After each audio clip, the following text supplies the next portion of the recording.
মেয়ে ওই ছেলের হাত ধরে পলায় গেছে ওই রাতে পলায় গেছে। এখন কি করবে?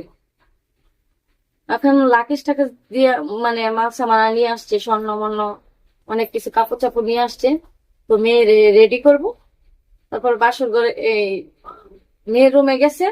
মেয়ের রুমে যাওয়ার পরে ওই মেয়ে ওই ছেলের হাত ধরে পলায় গেছে।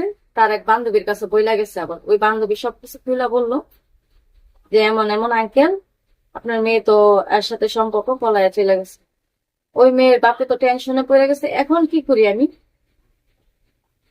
তারপরে কি করবো তো আমার বাপে তো ওই জায়গায় অনেকদিন যাবত চাকরি করে। আমার বাপের ডাক দিয়া বললো যে এই শুই না যাও, এই সমস্যা হয়েছে।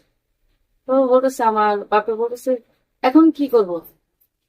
ওরা বলতেছে কি যে শোনো, একটা মেয়ের ব্যবস্থা করো।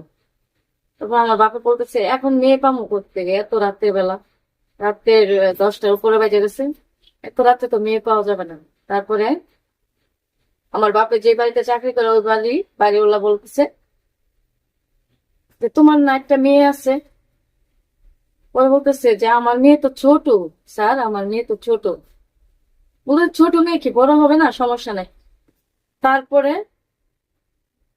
আমি খাওয়া দাওয়া করতেছি পরে